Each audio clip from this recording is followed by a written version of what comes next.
Welcome to the Tech Mobility Podcast.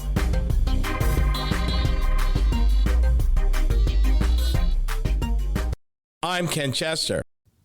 I have a question. Is there a Tesla spying on you? Is there a Tesla spying on you? I'm looking at an article. The headline says, a Tesla camera in Ohio captures heist as police discover a new crime-fighting tool. Tesla vehicles are not just helping with climate change, they're also helping to solve crimes. When the Chevrolet Tahoe owner had his SUV stolen while visiting his mother in Toledo, Ohio, he was lucky that a Tesla Model Y belonging to his brother was parked next to it. The high-tech electric vehicle has exterior cameras that monitor surroundings using a security feature called Sentry Mode, which saves video footage to a memory stick when triggered by a nearby movement. Sentry Mode helps Tesla owners identify people who damage their vehicles while parked, such as in a hit and run. But increasingly, police are finding the 360-degree footage helpful in crime investigations. My question to you, listener, is are you okay with that? Are you okay that Tesla that might be parked in the street, might be parked in somebody's driveway, your neighbor's driveway, may be actually recording you if you walk past it, get near it, do anything near the vehicle? I don't know when it says proximity. I don't know what that proximity is. A foot, 2 feet, 5 feet, 10? I don't know. But in this article, it didn't just notice that the theft was taking place. It was able, and remember, this is dark. It was able to record the face of the person who stole it. And yes, they did recover this vehicle. My question, and there are so many, one of the touchstones of this program is privacy and personal security.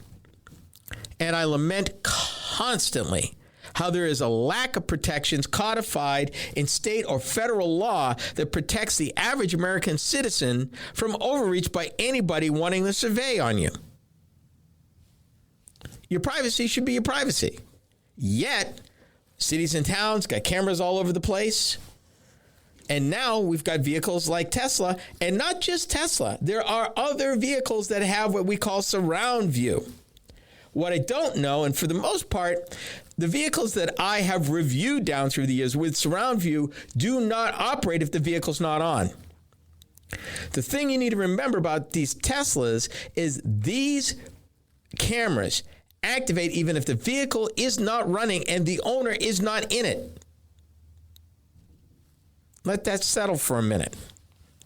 It's bad enough we're dealing with Ring videos and Ring doorbell videos.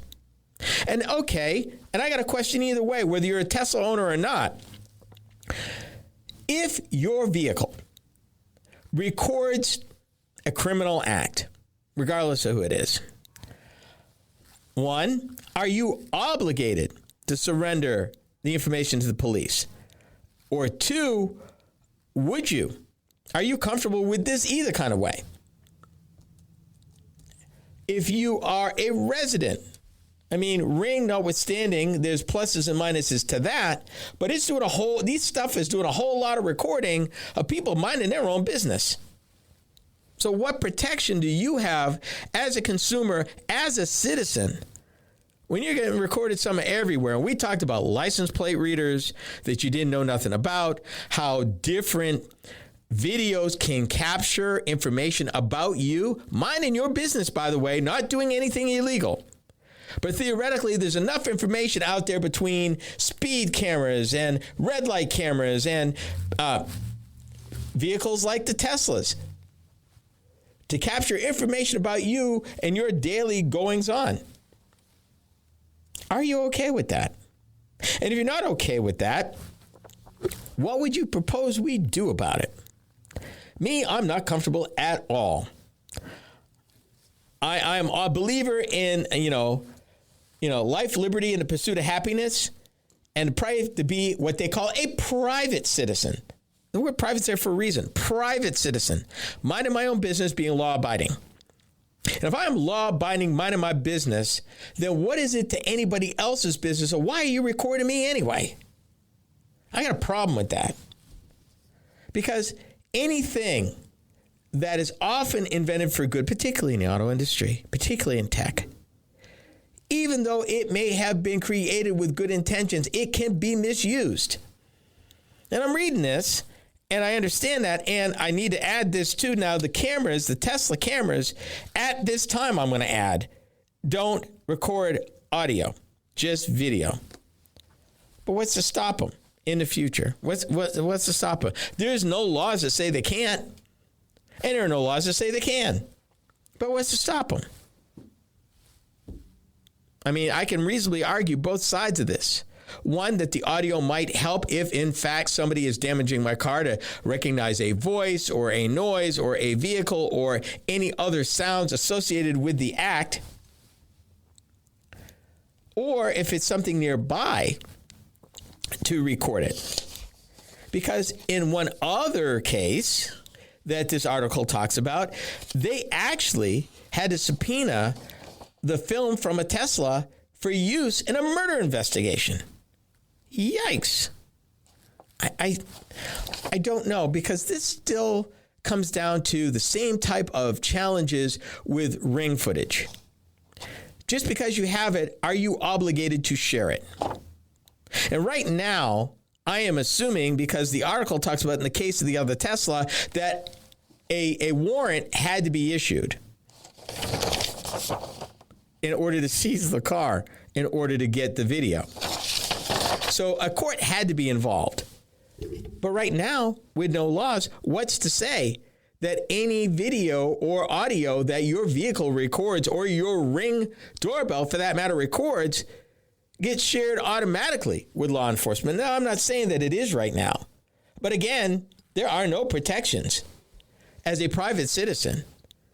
And really, in today's world, no expectation of the kind of privacy that most of us crave and deserve. Because most of us are law-abiding citizens, why do you need to record me at all? That's my question. That's my concern.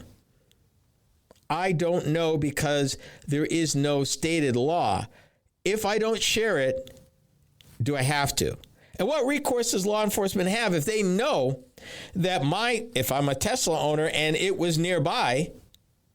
And how do you, since it's not just recording that, but it's recording a lot of other stuff, how do you know that that's all they're looking at? And how long does the Tesla keep the information? Or the Ring doorbell video, keep that information? They tell you one thing, but again, who's verifying it?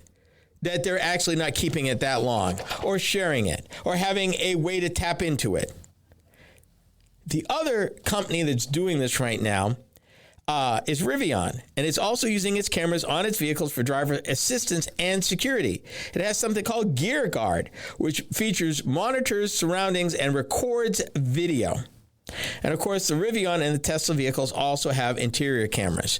And again, I ask you, I'm not okay with any of this. The article was written to show you how far technology has come, and something good came of it. But I see too much of the dark side. I see how it can be abused. I don't see any checks on this or any protections for innocent people getting caught up in this. And that bothers me. Because again, no federal laws to protect you. And that needs to change. It totally does need to change. You've never driven a Corolla like this one. I will explain why next. You are listening to the Tech Mobility Show.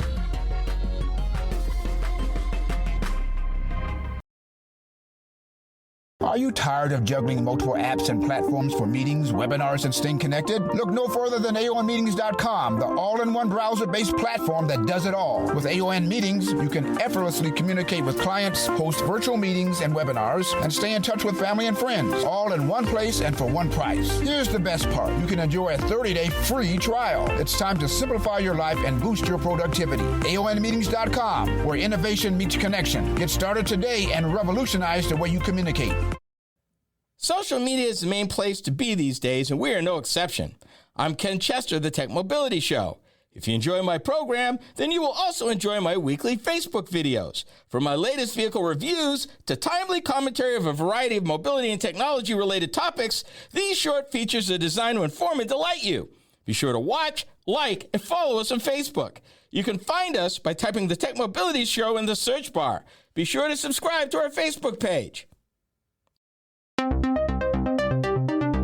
Social media is the place to be these days, and we're no exception. I'm Ken Chester, the Tech Mobility Show. If you enjoy my program, then you will also enjoy my weekly Instagram videos. From the latest vehicle reviews to timely commentary on a variety of mobility and technology-related topics, these short features are designed to inform and delight you. Be sure to watch, like, and follow us on Instagram. You can find us by typing the Tech Mobility Show in the search bar. For those of you that listen to podcasts, we have just the one for you. Hi, I'm Ken Chester. Tech Mobility Topics is a podcast where I upload topic-specific videos each week. Shorter than the full show, these bite-sized programs are just the thing, particularly if you're interested in a particular topic covered on the weekly radio show. From Apple Podcast to iHeartRadio and many podcast platforms in between, we got you covered. Just enter Tech Mobility Topics in the search bar wherever you listen to podcasts. Everyone knows that a new car depreciates in value, some more than others. The Complete Car Cost Guide says that over 5 years, you can expect a Nissan Altima to depreciate about $1,000 more than a Toyota Corolla. And since the Corolla comes with all this standard equipment and costs about $2,500 less than the Altima, the lesson is clear. Toyota Corolla costs less today, worth more tomorrow. Toyota, the car's worth owning, the dealer's worth seeing. That was from 1994, the Toyota Corolla, an important model in the automaker's lineup since 1966, almost 60 years. By 1997, the Corolla became the best-selling nameplate in the world, passing the Volkswagen Beetle. By the 2021 model year, total Corolla sales since 1966 surpassed 50 million worldwide. The name Corolla is part of Toyota's naming tradition of using names derived from the Toyota Crown for sedans, with Corolla Latin for small crown. Currently marketed as a compact car, the 12th generation Corolla hatchback went on sale in the United States in July 2018 as a 2019 model. A high-performance variant of the Corolla hatchback, known as the GR, which is short for Gazoo Racing Corolla, was introduced in March of 2022 as a 2023 model. And I should mention, Gazoo Racing is the racing arm of Toyota. So as Toyota Gazoo Racing, as its first wholly developed and manufactured model for the North American market, the GR Corolla carries our motorsport to road development spirit forward. With professional drivers, experts, and master driver Akio Toyota at the wheel, the GR Corolla was tested repeatedly at some of Japan's leading circuits, including Fuji Speedway, Suzuka, and the Tsukuba circuit. In addition, the GR team carried out heavy-duty dirt and snow driving with a Japanese Rally Championship driver. No road was left untested in the process, so engineers and technicians could sharpen acceleration and control worthy of the GR name. Available in 3 trim levels, power for the GR Corolla is delivered by a turbocharged 1.6-liter 3-cylinder gasoline engine. It delivers 300 horsepower and 273 foot-pounds of torque and is mated to a 6-speed intelligent manual transmission with rev matching that is turned with a push of a recessed button placed on the lower dash just below the steering column. The GR4 all-wheel drive system that delivers the power to all four wheels is standard. And when it comes to responsiveness and control, the base model is equipped with an open differential, while upmarket models are outfitted with front and rear Torsen limited slip differential gears. The 0 to 60 time is just shy of 5 seconds, with an electronically limited top speed of just under 143 miles an hour. EPA fuel economy numbers are 21 city, 28 highway. Cargo capacity is 17.8 cubic feet behind the second row of seats. So here's what I liked about the vehicle. Without a doubt, the GR Corolla is the last of what I call the true world rally cars in the mold of the Mitsubishi Lancer Evo 9, Volkswagen Golf R32, and the Subaru WRX STI. Yeah, it was evident that the engineers put the time in. They did. This thing is amazing. The hatchback was designed to be driven, and driven hard. While the performance attributes of the GR Corolla required engineers to dial in a heavily dampened suspension resulting in a firm ride, you will get used to it and be richly rewarded for your efforts. I'm here to tell you, the more you drive this vehicle, the more you're going to want to. This large 3-cylinder turbo motor is a delight, because you hear 3 cylinders and you go, no. Hey, technology has changed quite a bit. This thing is a delight. And in combination with the 6-speed manual gearbox, I found that I could pull away from anybody quickly, at speed, and very often without downshifting. The thing has an incredible torque curve. The powertrain has gobs of power with performance that is driver inspiring.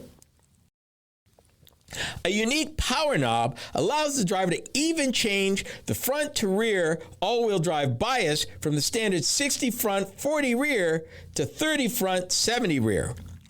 3 drive modes, Eco, Normal, and Sport, and trust me, I don't know why you would need Sport. This thing in Normal is awesome. Sport is awesome to the nth power. And it only adds to the driver's ability to finely tune the driving experience for performance preferences and road conditions.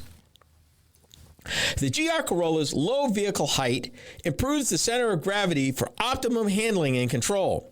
Here's a few additional points to mention. The rear split folding seats fold flat with the cargo floor. Rear windows are auto up-down, and they go completely down. Thank you very much. The front seats are comfortable and supportive.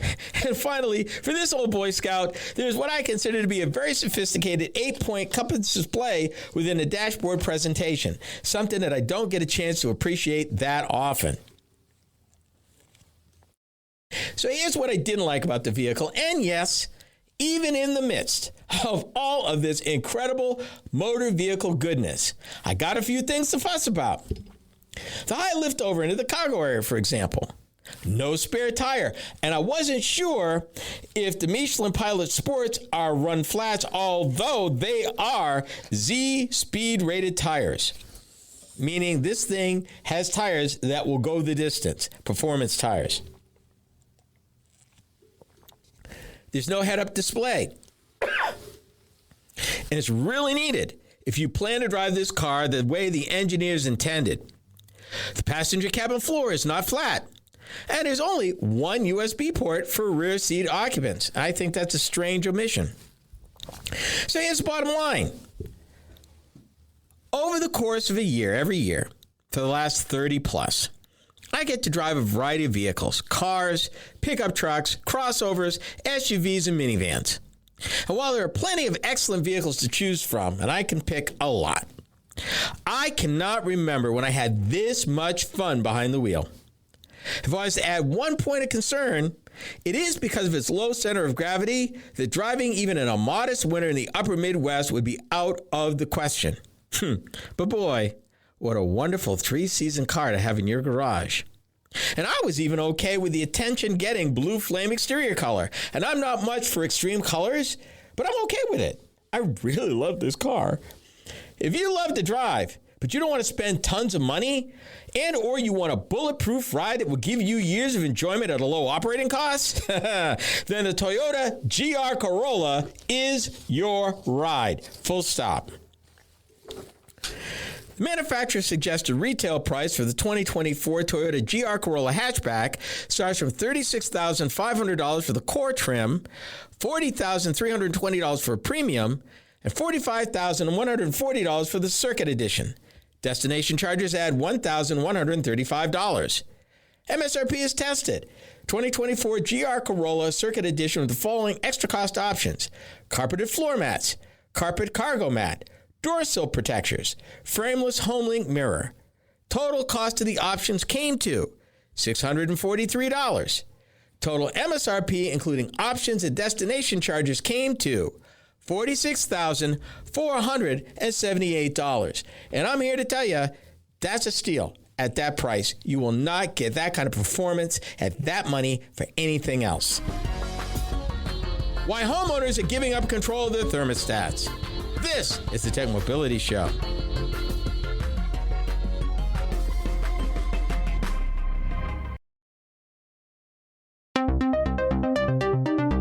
Do you listen to podcasts? Seems that most people do. Hi, I'm Ken Chester, host of the Tech Mobility Show. If you've missed any of our weekly episodes on the radio, our podcast is a great way to listen. You can find the Tech Mobility Podcast just about anywhere you can enjoy podcasts. Be sure to follow us. From Apple Podcasts, iHeartRadio, and many platforms in between, we are there. Just enter the Tech Mobility Podcast in the search bar wherever you listen to podcasts. Social media. It's the place to be, and we're no exception. Hi, I'm Ken Chester, host of the Tech Mobility Show. Several times a week, I post to TikTok several of the topics that I cover on my weekly radio show. It's another way to keep up on mobility, technology, news, and information. I've built quite a library of short videos for your viewing pleasure, so be sure to watch, like, and subscribe. That's the Tech Mobility Show on TikTok. Check it out.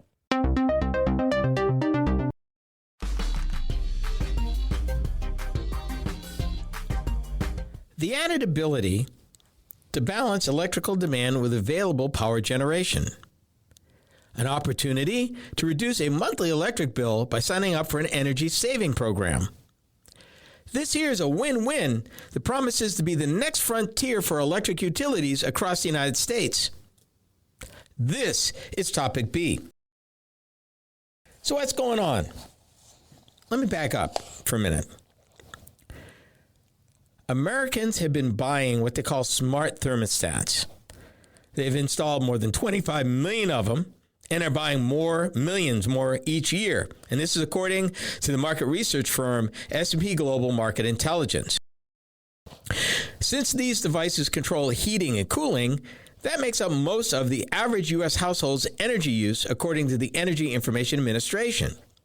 If you can manage that one asset, you can make a significant dent in somebody's overall climate footprint. This is Michael Lee, who heads the Octopus Energy U.S. retail operations. We're going to talk about Octopus Energy in a moment. They're a Texas-based utility. The reason why I'm bringing this to you, it is a new concept called a virtual power plant. And it's probably the cleanest way to go in our battle against climate change, but yet it doesn't generate any electricity per se. It's a combination of a bunch of things. And I'm going to give you an example in a minute, a Texas example where it literally saved a power grid from going down permanently.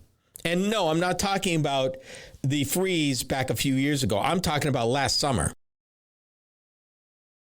Here's how it works. With these smart thermostats, it gives the utility the ability to control it from afar. Person signs up for one of these programs, and what it does is basically they're giving the utility permission to modify the thermostat settings or the settings of the devices that are enrolled in the program within certain parameters that the homeowner sets, in exchange for as much as 30 or 40% reduction in their utility bill. The flip side is that when demand reaches a certain threshold, a critical threshold, that the utility can come in and slightly retard or reduce or temporarily turn off or turn down the power, either in your air conditioner or your batteries, if you've got batteries in the home from your solar panels or whatever. And in some cases, will actually buy power from you from your static batteries in the home, storing your renewable energy and your solar grid. Hence, a virtual power plant. Here's an example. This past September in Houston, in the final days of what was then the hottest summer in human history, scorching temperatures threatened to knock out the Texas power grid again. As air conditioners around the state strained to keep homes and businesses cooled in 100-degree plus heat, the state's grid operator declared an energy emergency, asking all Texans to save electricity between 6 and 9 p.m. This one Houston homeowner didn't have to touch her thermostat to pitch in. Her utility company remotely shut off her air conditioner 9 times that day as a part of a power-saving strategy that is already propping up grids around the country as they deal with booming demand and a growing share of unpredictable wind and solar power. That's what's going on. Around the state of Texas, Octopus Energy and other power companies raised thermostats, paused car chargers, and tapped into home batteries in thousands more of their customers' homes. They also paid stores, data centers, and office towers to shut off lights and air conditioners and to slow down their computers. All told, because during that emergency, Texas utilities made 2.6 gigawatts of electricity demand to appear in the critical moments when the grid was in crisis. That's the equivalent of one large nuclear power plant, and guess what? They didn't have to pay a single penny to build one. They didn't have to have one in hot standby. They didn't have to have one. They didn't have to buy expensive power from out of state. They were able to shed that much power through the agreements they had, which, by the way, remember what I just said earlier, that the homeowners can set the parameters. So it's not as if suddenly, okay, we shut it off and the temperature got crazy and went from 72 in my house to 92. You can say, you know what? I'll let you do it, but it can't cross 78 degrees. Something like that. You can set it. That is why these programs are called virtual power plants. And experts in the industry say that this will be crucial in helping the United States clean up the electrical grid without facing blackouts and without waiting years for new power plants and transmission lines to go through permitting and construction. They can be deployed very quickly using devices that are already in people's garages or on people's rooftops or in people's basements. And that said, Mark Dyson, managing director in the electricity program at the clean energy think tank RMI. We've reported it before, so this is nothing new. We've talked about how power grids across the country are currently straining to keep up with demand as new data centers and factories sprout up and drivers plug in more electric cars, and the demands of AI, which needs more and more power, strain the grid. Meanwhile, electric supply is becoming less predictable as power companies replace polluting fossil fuel plants with wind turbines and solar panels that only make electricity when the wind is blowing and the sun is shining. Let me stop right here, because this article doesn't deal with one important little fact relative to renewable energy that I'm going to help you with. Because the red herring people want to throw, well, what do you do if the sun don't shine and the wind don't blow? What do you do? Well, stop. Hold it. Stop. The difference between the grid and your renewable energy is static batteries, battery storage, big static banks of batteries that store gigawatts of electricity produced by renewable energy that's available to be released into the grid when they're not blowing or the sun's not shining. And Texas has them, and Texas is adding them to their grid.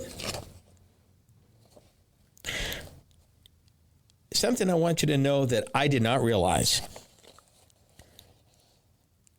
When the sun shines and the wind gusts through the states, and I'm talking Texas, collection of solar panels and wind turbines, and here's the thing I didn't know. Texas has the biggest green energy fleet in the United States. There are more solar panels, corporate, and solar farms and wind farms than anywhere else in the United States of America. Yes, I said Texas. energy-rich, petroleum-rich Texas. The same Texas that has the Permian Basin, that Texas. Static battery storage is a missing link, and Texas is building that into their grids. This thermostat program, 20 to 30% discount on a monthly power bill. If they pull from your batteries at home, they will cut your power bill in half or pay you $40 a month plus market price for the electricity it uses. How can you go wrong? You're actually getting an incentive to be energy independent and to help the rest of the grid be that and get paid for it. I don't know if there was ever an incentive to be energy independent and sell power to the grid. I'm all in. Absolutely. When it comes to biofuels and ethanol, change may be in the air. We are the Tech Mobility Show.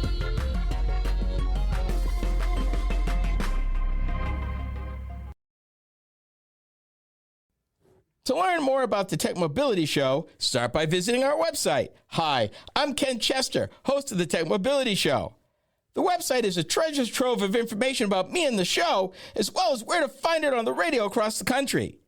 Keep up with the happenings at the Tech Mobility Show by visiting techmobility.show. That's techmobility.show. You can also drop us a line at talk@techmobility.show. Did you know that Tech Mobility has a YouTube channel? Hi, I'm Ken Chester, host of the Tech Mobility Show. Each week, I upload a few short videos of some of the hot topics that I cover during my weekly radio program. I've designed these videos to be informative and entertaining. It's another way to keep up on current mobility and technology news and information. Be sure to watch, like, and subscribe to my channel. That's the Tech Mobility Show on YouTube. Check it out. Are you tired of juggling multiple apps and platforms for meetings, webinars, and staying connected? Look no further than AONmeetings.com, the all-in-one browser-based platform that does it all. With AON Meetings, you can effortlessly communicate with clients, host virtual meetings and webinars, and stay in touch with family and friends, all in one place and for one price. Here's the best part. You can enjoy a 30-day free trial. It's time to simplify your life and boost your productivity. AONmeetings.com, where innovation meets connection. Get started today and revolutionize the way you communicate. Social media is the place to be these days, and we're no exception. I'm Ken Chester of the Tech Mobility Show. If you enjoy my program, then you will also enjoy my weekly Instagram videos. From the latest vehicle reviews to timely commentary on a variety of mobility and technology-related topics, these short features are designed to inform and delight you. Be sure to watch, like, and follow us on Instagram. You can find us by typing the Tech Mobility Show in the search bar.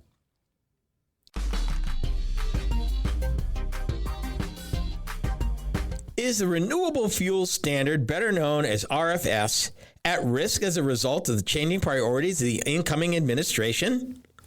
Corn farmers in the upper Midwest that produce crops for corn-based ethanol want to know. This is Topic C. I live in a corn-producing state. We produce a lot of corn and we produce a lot of soybeans, hogs, beef, and eggs. Turkeys, too. But before I even talk about ethanol and all of this, I want to give you a little bit of background about how important corn is in the state of Iowa. And this is from the Iowa Corn Grower Association. Let me start with the number one thing. It's got me worried. Iowa leads the nation in ethanol production, with 62% of the corn grown in Iowa going to create nearly 30% of all American ethanol. That is 1.6 billion bushels of corn produced in Iowa. 62% of the corn grown in this state. 6 out of every 10 bushels, a little more than that, goes to ethanol production. Iowa livestock consumes about 370 million bushels, or 15% of Iowa corn. Goes right into livestock feed. And in case you were wondering, 1 bushel of Iowa corn converts to about 8 pounds of beef, 15.6 pounds of pork, or, if you love chicken, that 1 bushel of corn, 21.6 pounds of chicken. 1 bushel of corn produces something called dry distiller grains, and that's 17 pounds of it, as well as 2.8 gallons of ethanol every bushel of corn. And in case you're wondering what DDGS is, which is dried distilled grains, it's used as a protein-rich animal feed, which is a co-product from the production of ethanol from grain. If that's not enough, because I want to make sure you understand, and the farmers that are listening to me right now in the upper Midwest, you understand, you know this. So I'm telling you something you already know.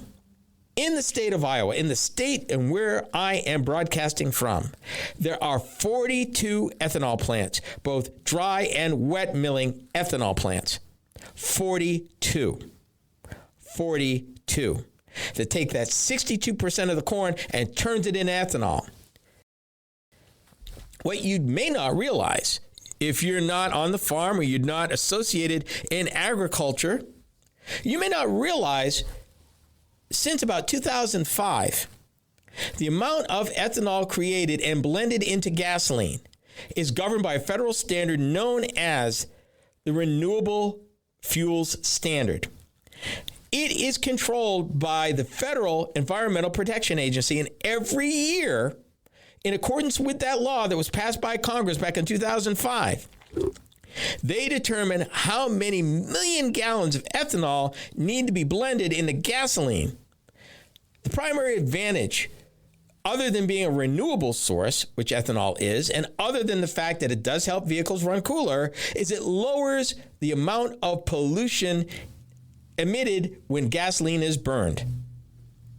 For many years, since about 1990, we've been producing ethanol for a gasoline blend known as E10, which is 90% gasoline, 10% ethanol. In recent years, they've expanded to something called E15. That's got some requirements on it that right now the Corn Growers Association would like to get year-round. Full disclosure, being an Iowa resident, I burn E15. And for many years, I burned E10 with, get this now, no problems. Forget what you heard about ethanol. There's no problems with it. I've been burning it for years. E15. If your vehicle is 2001 or newer, it can burn E15. And for those few vehicles that are flexible fuel or E85 enabled, there's an even more advanced fuel called E85. And in that case, it's 85% ethanol and 15% gasoline. And not every vehicle can run that. That has to be specifically designed because of the corrosion capabilities of ethanol. You have to have special fittings and special computer because it changes the timing of the engine. It has to be E85 capable. If it's not, you can't burn it. The incoming folks to the EPA, unfortunately, the current designator, the person that's been recommended to lead, has been against the RFS. And the incoming administration, when they were around last time, also gave the oil companies a lot of waivers. And what I mean by waivers to get around the blending requirements of adding ethanol to their blends. They were able to get waivers to reduce the amount of ethanol they needed. I said 62% of all corn grown in Iowa goes into ethanol. So this is pretty important to us. They would like to expand E15 year-round. Right now, you can't get it everywhere year-round, but I'm telling you, I've had no problems with it. I've had no problems with E10. I've had no problems with E15, so that we're clear. But I do want to point this out, that as we're making changes, and for so many reasons and so much going on, that even though corn is used in more than 4,000 different grocery store items, and it includes shampoo, toothpaste, chewing gum, marshmallows, crayons, and even paper, 62% of the corn grown in the Hawkeye State goes into ethanol. It's processed by those 42 ethanol plants, shipped by rail to wherever, so it's blended into ethanol to be burned in our vehicles. What happens if the standard is compromised, suspended, or otherwise killed off? What does that mean to our farmers? What does that mean for the future of E10 and E15 and to a lesser extent E85? All motor vehicle fuels used today, and I've even talked about biodiesel. That's a whole nother thing going on, where you've got B5 and upwards of B20. Is a concern. And I wanted to ask it because it's a concern that you need to be aware of, that this affects real people and would affect the upper Midwest in a major way, because even though Iowa is a major state, you still grow this stuff in Illinois and Indiana, to a lesser extent in Ohio, Nebraska, Kansas. We grow this stuff. Most of it goes to ethanol. Most of it goes to ethanol. Because if I was only providing 30% of it, that other 70% is coming from contiguous states. In the upper Midwest, we're talking billions of dollars of commerce and agriculture, family farms, whole elevators, fertilizer companies, seed companies. There's a big old thing going on. Billions of dollars going on. So I wanted to share this with you, those of you that are not farmers, so that you are aware of what's going on. 62% of all the corn grown in this state goes into ethanol and is processed by 42 plants in this state. Winds of change are coming. We're going to see if the RFS is supported. We've come to the end of this visit. Be sure to join me again right here next time. This has been the Tech Mobility Show. The Tech Mobility Show is a copywritten production of Tech Mobility Productions, Incorporated. Any rebroadcast, retransmission, or any other use is prohibited without the written consent of Tech Mobility Productions, Incorporated.